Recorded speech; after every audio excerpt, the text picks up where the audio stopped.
Rhetorical question for you, Manny. Interesting. How many have you had clients that have failed you? All the time. This is the reality. This is the truth. The greatest coach in the world is going to have failures as students, as clients. There will be people that fail them.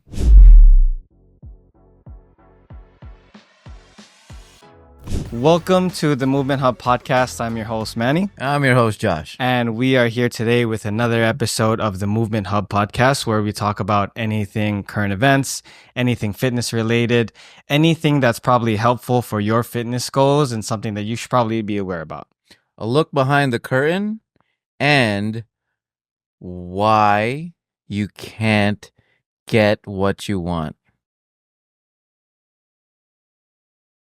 Yeah, people have goals. There you go. People go to the gym because they have goals to achieve, and they're losing their minds because they can't achieve it. And we're here to decipher why. Mm-hmm.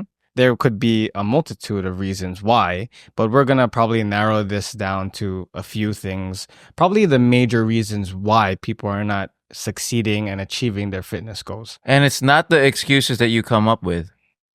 Most definitely not. Yes, because you're going to come up with a reason, and I want you guys to realize that that is wrong. Yes, that's the easy way out, and more than likely you're supposed to be, sticking through it a little bit harder, especially when you have big goals that you probably know you, haven't achieved before, and probably doubted yourself achieving it. In the near future, there's a lot of things that you need to consider when it comes to trying to achieve that specific goal. Mm-hmm. So now, what are some of the typical goals that people have when it comes to the gym or when it comes to working with a trainer? I just want to tone. I want to tone. Okay, that's a good one. That's probably like the most frequent one. Yeah. Other people want to lose weight. Other people want to get jacked and build some muscle. That's rare. People that want to get jacked are too broke to hire a personal trainer, so they won't hire us. Right. It's true. There's no bodybuilder that's gonna hire a coach, a bodybuilding specialist, or a personal trainer. It's usually those that are very successful in the corporate world, Manny. Those that are in finance, those that have real jobs that crunch in numbers and steal from us poor folk. Yep, the one who normally have dispensable money, what they call FU money. Yeah, they worked hard or they stole it from other people, but they're at this point now where they don't want to think. They want to hire people to do the thinking and then get me there.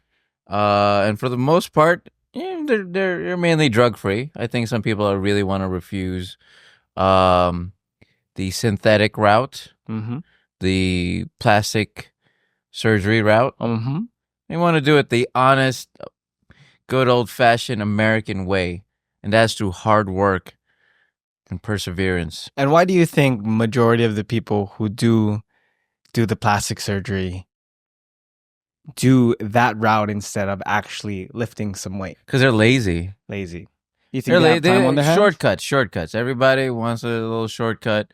Look, it's no different than when you went to school and you cheated off of the smart Asian person in the corner. Was that you? No, I was dumb. So you were the one copying off the smart. Yeah, I got caught like 1 or 2 times, but luckily I didn't tell my parents. Gotcha. But now everybody knows, so now you're aware. I was not good in much stuff except for social studies. Wow, I wasn't even good at that. I wasn't even good at PE. I love PE. I love the gym, and it was only once a week, which is sad for America. Like it really should be at least 3 times a week. But it should be every day. Would you do it a Monday, Wednesday, Friday schedule? Absolutely. Monday, Wednesday, Friday. PE. Friday we play dodgeball. That would be my goal. Interesting. Do you think that would probably reinforce activity when it comes to young adults or young children? Yeah, no, for sure. Americans are fat. Like obesity level is getting higher. And everyone really has a bad diet. So like we need to start off very early with the right habits, because there are people in their 30s, in their 40s that haven't developed these habits, and then they're coming up with the topic of today. Why can't I achieve what I want? Why can't I reach my goals, Manny? Mm-hmm. Hmm. I think a majority of the times people can't reach the goal that they want to is because they actually don't know what is the journey or what is the path to actually get there. Right. They weren't guided at an early age. Their PE, um, the gym teacher was usually a guy who was in between jobs, anyways. That is quite true. Yeah. That's quite true. But I think nowadays a lot of PE teachers actually need a higher degree when it comes to being hired at least the prestigious schools that I know. You think you need like Really? a bachelor's or a master's in some kind of science-based degree. I don't know, but I haven't actually. We got to look into that. Producer Haley is under the weather right now, so she can't fact check. So everything is now misinformed today. Yes. Or everything is just true. That is true. Yeah. So everything we nobody say is factual. Yep. Nobody can disprove or prove that we are actually bullshitting you today. So yeah, it's like ancient aliens. Yeah. It's not true, but Are you you can't sure? prove it's untrue. There you go. So everything that we say today is actually true. Believe us. That's right. Okay. What do you think is the reason why people don't achieve the goals that they want to achieve? I think for one, it is the lack of patience. And it's also social media's fault. It's the TV's fault. It's all the celebrities. It's the influencers. It's people that we know, Manny. People we've rubbed elbows in the New York City personal trainer field. People who do these 28-day transformations. Look at this. You could lose a pound a week of weight. You know. It's also the lies. Some of the lies we taught to by our superiors. They told us that you could achieve this, but no one takes into account the psychology of human behavior. So you're not taking that into account of the person that you're dealing with, and the person that you're dealing with is someone who is just maybe not accountable for the most part, from my experience. Right. Not accountable. Haven't had the reps to get there. I've had some people who, and I mentioned this in the previous shows, that mid 30s to 40s, never played a sport, never lifted a weight, very successful, have a 6-figure career. But when they go into the gym, they die after the first 8 minutes. This was just a warm up, by the way. Just no coordination. Kind of sad to see. Like, I accept everybody, and I'm usually patient with them, and I never shun anybody. But it's very sad. It's like if you ever watch a baby deer being born, that's what they look like. No coordination, never thrown a ball in their life. Their father failed them.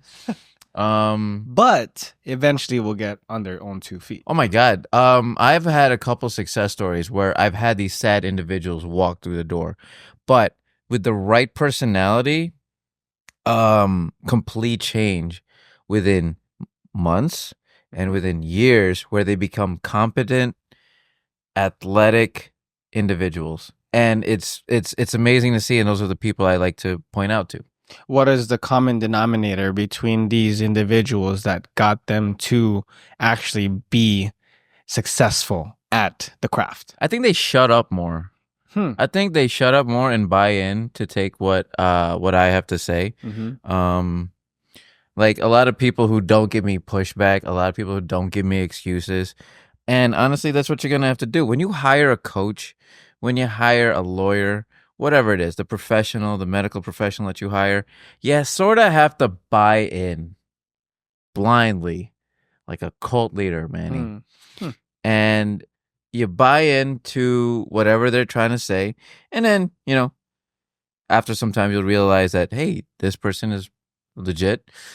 But they bought in, and they take what I had to say, and little by little develop the habits into like, to reach like daily healthy, just habits, really. Just limited their drinking, got a little bit of sleep. What I said to them wasn't groundbreaking. I've said the same thing since I've started. It's sleep. You got to drink some more water. You got to stop getting trashed on the weekends. Mm-hmm. You're 38 years old. You shouldn't be going to music festivals. You know, I think all these medication that you're taking, these anti-anxiety, you're taking your vitamin I, your ibuprofen constantly. And it's just like, look, we're misinformed here. So I don't know what it is scientifically, but I think it does hinder your progress. If you take a shit ton of medication, anxiety, all this stuff, you got like a plethora of all this stuff on the table. Right. It's kind of like being very dependent on stimulants. It's like you can't really get a workout in unless you down like 200 milligrams of caffeine and then you become reliant on it. And then what happens when for some day, you just decide to hop off of it? Then what? I think this is probably something that I've been experiencing lately where every single morning before my workout, I would drink a 200 milligram caffeinated drink. And I would be ready to go. But as of the past week, I haven't been drinking any of it. And surprisingly enough, I am not getting like headaches. I'm not getting withdrawals, but I think it's because right when I step into the gym, that once my blood starts flowing and the bones and the muscles start pumping, that it just kind of goes away. And funny enough, you're going to understand that once people start exercising more, you actually get more energy out of it, despite the fact that you're actually burning energy to do that given task. Right. I actually want to take a step back to what you were saying earlier about people buying in. I think there's a dilemma here, right? We're talking about there are a lot of trainers who are trying to bullshit their way into the industry. They're trying to people that we know, Manny. People that we know that are trying to, snake oil salesman. And they're trying to sell you something that they haven't even done themselves or they don't believe themselves.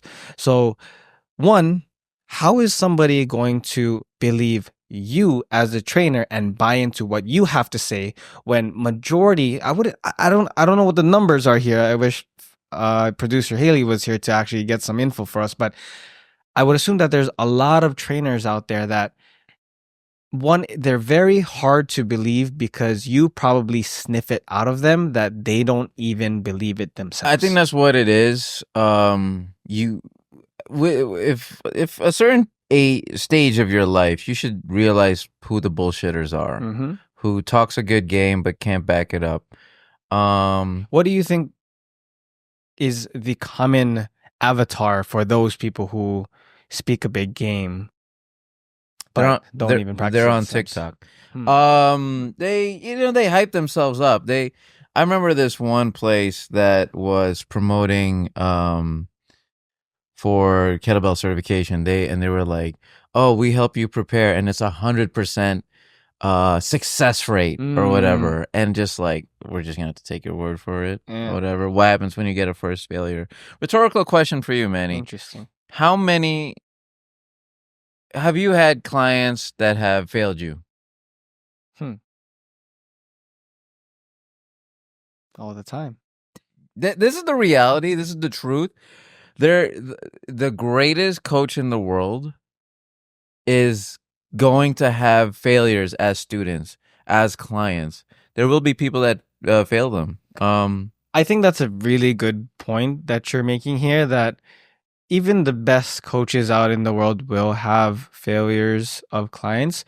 But I think it's what makes a great coach and makes a great trainer is how you can maneuver after failures come. Because you're always... I'm just going to say that you're probably always going to run into somebody who's going to fail you in some way, shape, or form. They come in, they're super, super, excited about achieving the goal that they always wanted to achieve. They say they're going to do X, they say they're going to do Y, and they're definitely not going to miss Z. What happens the next week? They're not going to show up. Or they're going to miss X, Y, or Z. I've had people that are like, it was 50-50 if they were going to cancel. And that's just like, we're not going to achieve much. They hired me because, I don't know, we have great conversations. I don't know what. Like we're just hanging out. He's paying for a friend at this point that he's just having a workout with. And that's part of the job too. But a lot of people don't like take in what you say seriously. They'll show you articles. Hey, Josh, look at this thing that Chelsea Handler is doing. She's doing this fucking workout or whatever. Or look at what's the one that's a complete scam? Um the Tracy Anderson method or something. Yeah. What is it about? It's about just a bunch of like skinny women that like do pink dumbbell workouts and thinking this is what you're gonna do. Everybody is they look like they got saran wrap in their face. Everybody looks so Hollywood and it's very disgusting. But she has a big following and a lot of people like they buy into it because oh my god, all these celebrities endorse it or whatever. Maybe we should put sunlight in our asshole and that will cleanse our colon. That's shit that I'm sidetracked here. I think you're on the right path here, but yeah. I see what you mean. Yeah, but they'll show us some things, and sometimes like our clients, like it's like taking a horse to water. They'll give you some stuff. I told you, Jillian, that you shouldn't have been drinking. You get trashed. You eat fine, but then when Friday and Saturday comes, you down 8 shots. You get this Jaeger bombs. I don't know if anyone's drinking Jaeger bombs anymore. I've not even heard of anybody ordering a Jaeger bomb. I'm dating myself. But there you go. That's what it is. Like you ruin whatever progress you had. If you had a little bit of self-control and a little bit of self-respect, you could achieve what you want to. But apparently, it's not as important to you. And that's what you're trying to show me. For some people who are taking it seriously, they'll dedicate the time, they'll cut back, they'll develop habits even at a later stage in their life. That's what's going to get them to their goals. Right. I think the one thing to highlight amongst everybody who is actually hiring a personal trainer, you're taking the most and the biggest step when it comes to trying to reach your fitness goals is one, seeking help, right? Is seeking help, reaching out to a trainer, asking if they have availability, asking if they can do some kind of assessment, asking for some kind of tips. But I think that's majority of people who are reaching out, that's as far as they can go when it comes to committing to it. They ask you for the help. But what happens after, I think, is where all the bread and butter is actually been placed. Is because once you find somebody who has all this knowledge or who has the experience from all these other people who have been through what you've been through, if you can just hunker down, buy in, like what Josh said, and actually listen to what they have to say and give it a shot. Give it a real shot. I think majority of the times is people actually seek the help. They try to take the help, but they never actually really give it a shot. Yeah. I think there's like, there's a certain point where sometimes you have clients that you have breakthroughs. And I feel as if at that point, they finally trusted you. Because when you meet somebody for the first time, it's like a first date. We don't know if I should trust you, you should trust me, and I should believe everything you have to say. But after a while, because I'm the professional, you do these sets, you do these reps, maybe you get a meal plan out of it. I'm like, oh, okay, I'm seeing a lot of progress. Okay, maybe Josh is not full of shit. Maybe he does know what he's talking about. Look, because there was an article that I read over here on menshealth.com that was saying exactly what he was saying. So there you go. And then they're like, I think I trust you, Josh. Yeah. But so to piggyback on this idea here is, what do you think are different metrics that people should be tracking in order to buy into your method? I have a very unconventional answer because I'm an unconventional coach. Let's hear it. I would like to start off with you, Manny, on how what are ways that you track your progress for your clients? And I'll give you my answer, guys. Oh, I didn't know we're playing Uno. He put the reverse on my That's what it ass. is. There Draw you go. 4. There you go. Okay, let's see. What do we need to track in order? Majority of the time, people are see. trying to lose weight, and you might have some person that might want to gain muscle. So those are the big things: lose weight, gain muscle. So let's go with the typical route, the lose muscle, right? For me, what I do is have people track their weight daily and find an average. And whether or not this comes pre or post advice when it comes to nutrition of measuring how much protein you should be eating per day, how much carbs, how much fats, and how many steps and how many workouts you should be getting. I think that one, you first need to get a sense of where your body is at and how it likes to fluctuate, and then figure out the pieces right after of what are the specific activities and the specific foods that you're eating on specific days and how it affects you daily. Yes, tedious. Yes, it requires so much work. You got to go on your notes. You got to write what you wrote or write what you ate. You got to take photos of food and you have to actually put like some kind of mental space in your brain and actually be aware about things. In reality, it's not much work. You just don't want to do it.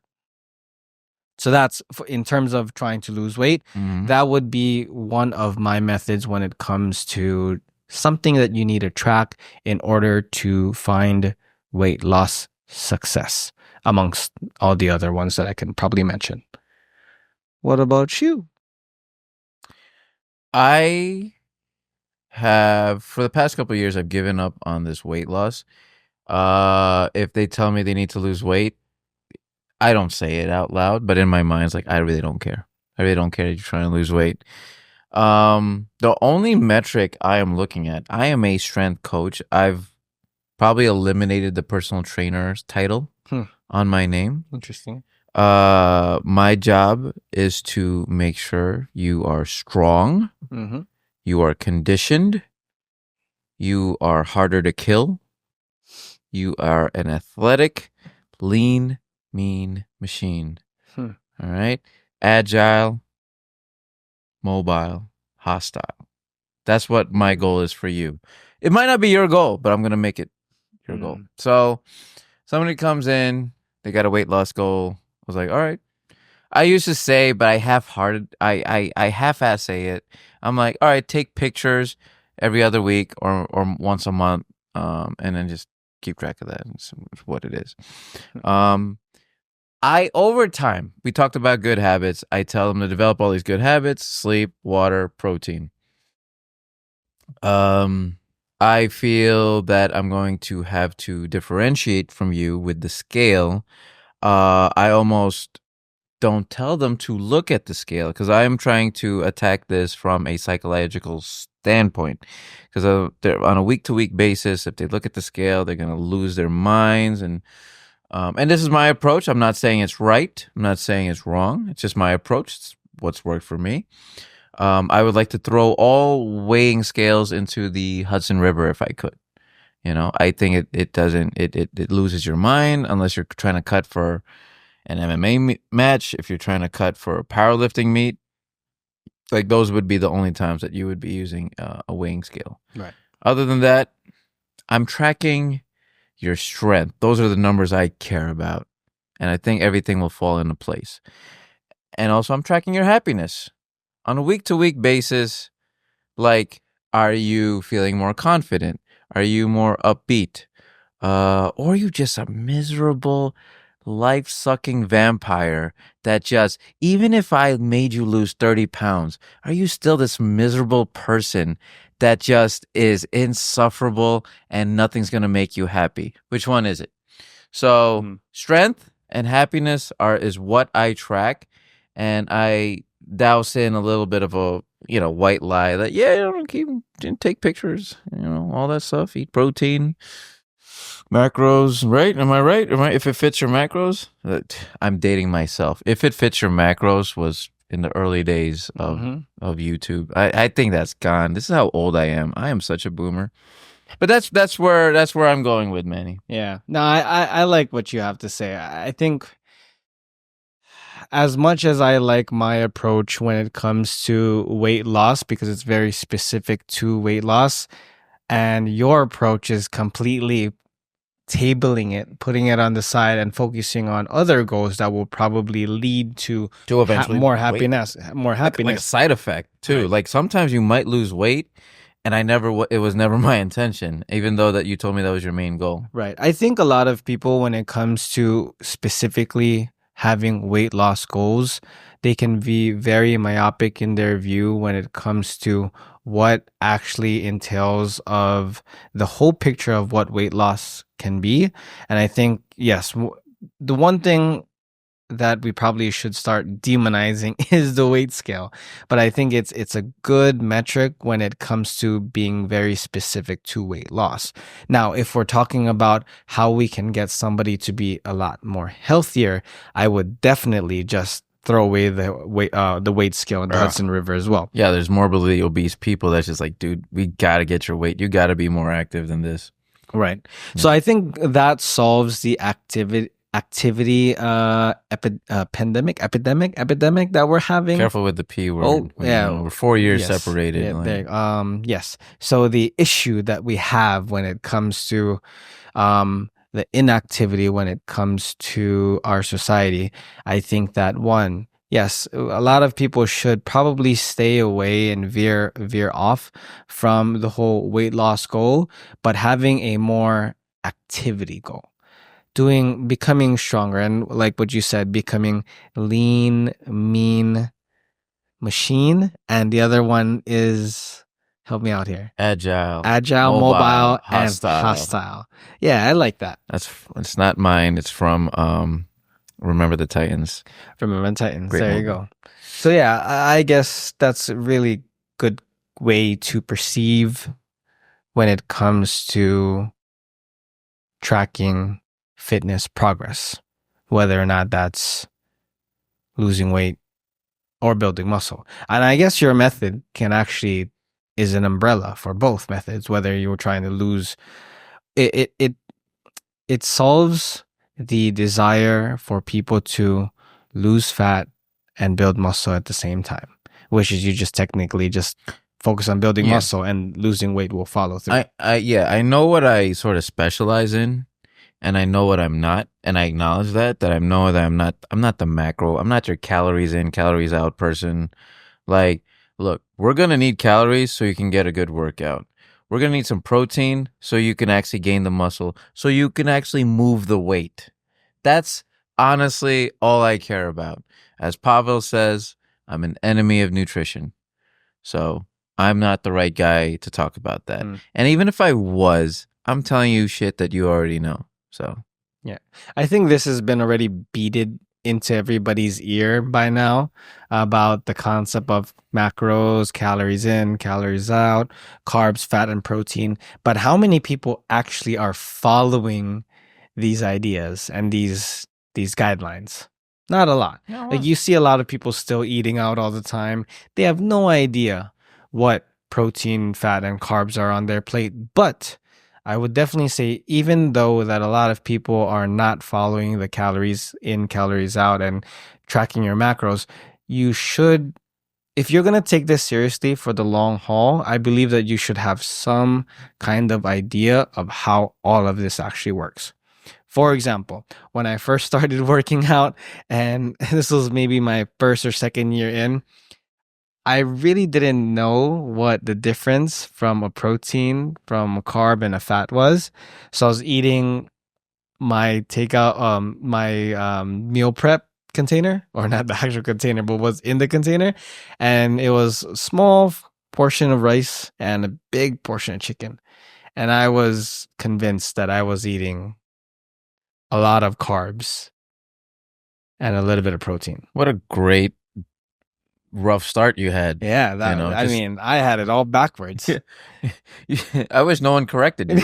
You just kept eating protein this whole time. Yeah, exactly. So I think that one, you have to be informed about, if you tell somebody like, hey, you should fuel up before your workout. Know the basics. Do you think a lot of people are just shoving peanuts and cashews down their mouth?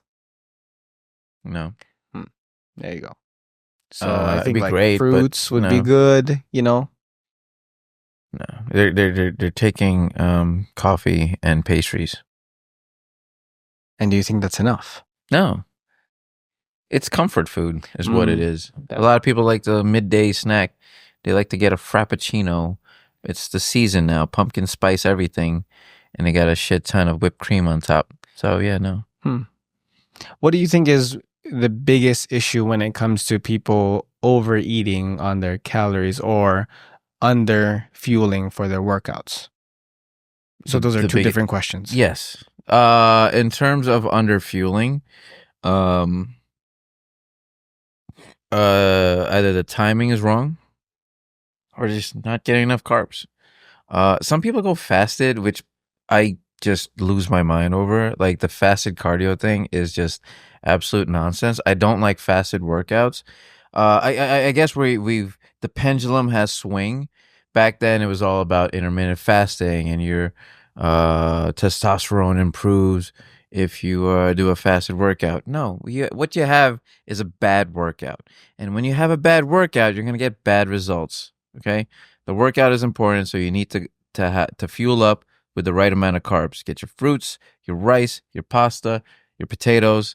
Load up for your workout. What was the first question? The first question That is that was the second question. The first question is, what do you think is the issue when people are eating too many calories? um everybody knows it. I love people like what happened over the weekend. It's the Monday, water cooler talk is funny. Like, oh, it was your weekend. Oh man, I just can't stop eating. All right. That's all it is. They know what it is. I just can't stop eating. I just can't stop snacking. And especially when you're drunk, when you're high, Manny, you take these drugs, your appetite goes up, and you just keep taking these donuts from Krispy Kreme. Um, you're a grown adult, and I think you should take accountability for that too.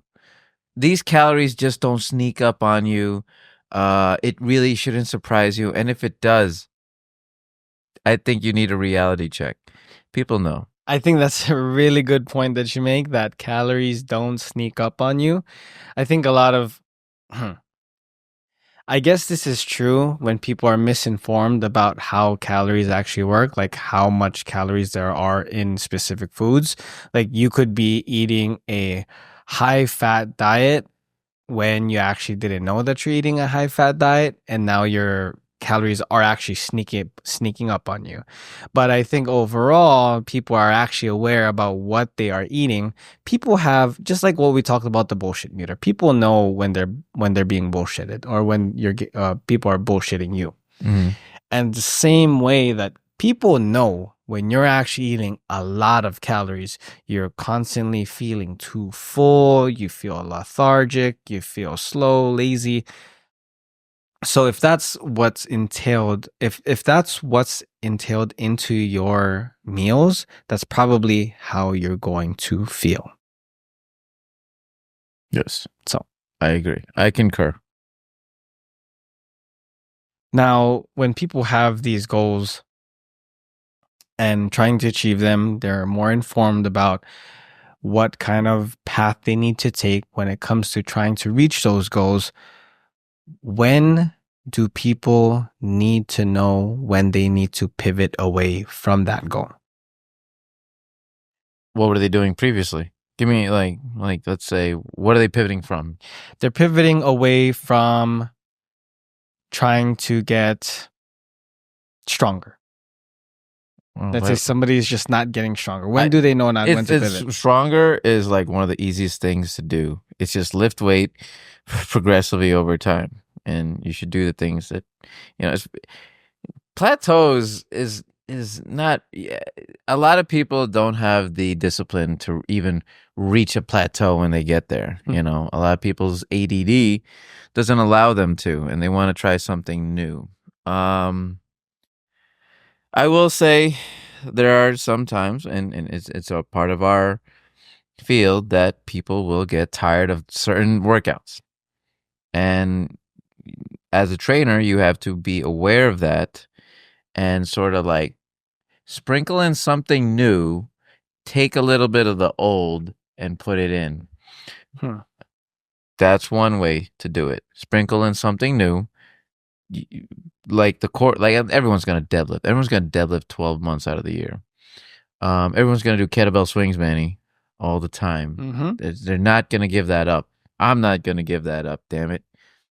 Um, and if someone feels it's got nothing to do with objectively how they're performing in the gym. If they feel stagnant, then we introduce them something, a shiny new toy. What is that? Here's a 10K. Here's a half marathon. Here's the High Rocks race that's going on. There's a powerlifting meet. Do you want to join in?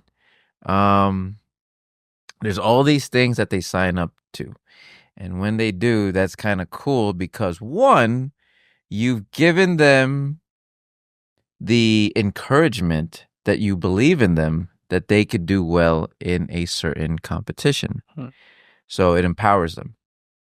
And two, now they gotta sit down with this goal and they paid money to be there on this day. They made an agreement to show up. So they have to be accountable for that thing. It's very exciting. I really think people should sign up for 3 events a year. 3 events a year. 3 events a year. Interesting. It's a 5K. You know, it doesn't have to be crazy. Sign up for your local rec league and play a 6-week soccer league, which I'm in right now, as you can tell from these clips. With the Pumas. Yeah, but that's my goal. I want to win this league, Manny. I'm not gonna make it to the Champions League. I'm not gonna be in the World Cup. But damn it, I want to win this Jersey City League so bad. And where are you guys at right now? We're tied for first place. Oh, you know, so we're doing okay. We're doing okay. We went 2-2 yesterday. But that was our fault. But yeah, no, give them something to do. Try Zog Sport, play kickball, play whatever. Try something. You should definitely. And I'm speaking anecdotally. My workouts are so uninspiring when I don't have a goal. So I have the High Rocks coming up in November, which I'll be in Chicago. I have the RKC level 2 in February, which I want to achieve the Beast Tamer, which damn it, it's my white whale. I'm trying to get this goal. And after that, eventually I want to get back into powerlifting and compete again. And eventually go into the Arnolds. That's ultimately my goal. I want to reach the Arnolds before I turn 40. 3 events a year, Manny. 3 events a year. Wow. Yeah, I like this idea of 3 events a year and also like finding a new shiny object for people. One thing that they've been doing at the place that I train majority of my clients is placing bets. And what I love and hate about this is what I love about it is that you are putting somebody's dedication and desire to achieve their goal to the test. What I hate about it is that when people don't achieve that goal, that it now kind of undermines all the work that they've done throughout the months. Yes. And yes, I agree with this idea of signing up for events because it's kind of like putting your money where your mouth is. Putting the strength, putting the hours that you put into the gym to the test to see if you're actually making some kind of progress when it comes to your fitness goals. Because like you said, and I feel the same way, whenever I'm training in the gym and I have no specific goal, I'm kind of like that client who just says, I want to build some muscle and I want to just, be healthy. It really doesn't go anywhere because there's no goalpost that I want to reach. I'm not really striving to do or to beat anything. So I guess, yes, with having some kind of goals for you to reach, whether or not that's to just finish it or to crush an old PR that you've had, I think that, yes, you should be placed into an environment where there are other individuals that want to do the same. And I've always had this feeling on game day, on race day, where no matter how much desire you have when it comes to actually competing, when it's game day, you are just forced to compete. Like, you don't want to be that guy who is last place, because who wants to be last place? Something definitely comes out of you, and and you see it. And powerlifting event is something that I see when, because I've coached so many people for their first meets, and some people rise up to the level of expectation, Hmm. or they cower below, and it tells you a lot about yourself too. So I really think game day is so fun. As somebody who loves sports, who loves competition, even the thing with your people who do the gambling thing, I think that's awesome. You want to put money involved. I think it's a brilliant idea, especially if you're a man, and especially if you're Asian, because apparently we're all gamblers. um, you say this, you put a wager with somebody else, it turns into a friendly, healthy competition, and then you could eventually reach your goal. And if you lose, yes, losing sucks, but you know what? Losing is a part of life. Being rejected is a part of life. Right. I have to disagree with you on one point that you made, where people rise up to the level of their expectation. I don't think that necessarily is always true, because majority of the times is that if somebody is trying to rise to the level of their expectations without the training that they needed to do to fall to, I don't think that they'll achieve that. For example, somebody said, going to a powerlifting meet, I'm going to knock out 1,000 pounds for my 3 lifts, but you've never even actually properly trained to actually get to 1,000 pounds. So then the expectation that you're going to actually hit 1,000 pounds without going down to the level of your training is something that I don't think that will have people achieve. Mhm. But I think if I probably spin that around to what you meant, is that people will rise to what they've expect that they would do, in consideration that they actually trained to get there. Right. A lot of people, when they're first time, they don't have a number. They're just trying to not puke when they show up, Or because piss themselves, yeah. everybody gets so nervous. The bathrooms, like you've never smelled like a lot of nervous shits at one time. The Yeah. bathroom stinks at a powerlifting meet, high rocks meet. I'm sure marathons. There's a lot of people that really shit themselves in the. Interesting. Yeah, I don't know. it's so bad. But a lot of times they just want to survive. But there are times where, like, I will coach them into the next number they're gonna. What do you want to do? It's like, I want to reach this number. And I'm like, all right, let's go for it. And then they showed up. And there's some people who just like did 2 out of 9 lifts and really are missing the weights that they normally do during training. And that's what I mean by like raising up to the bar. Be at your best when your best is expected. And that's my expectation from you. It's my expectation for myself. Anybody I coach, that psychological aspect is very like hard to really hard to coach. Right. Really That's I think that's one thing that I really love about your method and your methodology when it comes to training, is actually expecting something big out of people, because I think that's what people really want when it comes to hiring a trainer. They want somebody to live up to. They want to fulfill somebody's dream that you told them that they wanted to do. I can easily be anyone's Asian parent. I have these expectations. I have these non-negotiables. Let's go get it. All right. If you don't achieve it, You're not the right fit. no, I'm not. Like, we'll just keep training. But I'm not gonna give you affirmations. I'm not gonna hug you. Right. So I don't actually physically hug people, but I think I mentally hug people, because I think that, there's two sides of the coin when it I comes don't want to anyone training. touching me. It's just None of your clients touch you? no personal space, man. Oh, there you go. I just don't respond well to hugs. There you Just go. give fist bump and we're fine. I wonder how your childhood was. Bad. Okay, gotcha. We'll unpack that in another episode. Oh, cool. So if you ever, all the viewers, when you do come back, I'm just kidding. I know my family watches. So it was really great, guys. You did the best you could, and I appreciate and applaud you for it. there you go. Anyway. Anyways, hey, so I think that's gonna wrap up the episode, my friend. very good. On a very low note.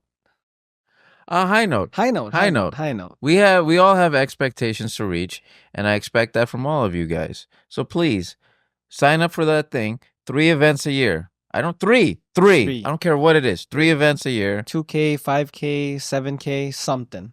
It doesn't have to be running, you know? Oh yeah, well that's the running word, yes. Yeah. High rocks, half high rocks. Is Yeah. there such thing? We created one. Half high rocks. Yeah. Take a class. Yeah, take a class. Do that session that you saw on Instagram. You know? Hire that trainer. Go to that place they want to go to.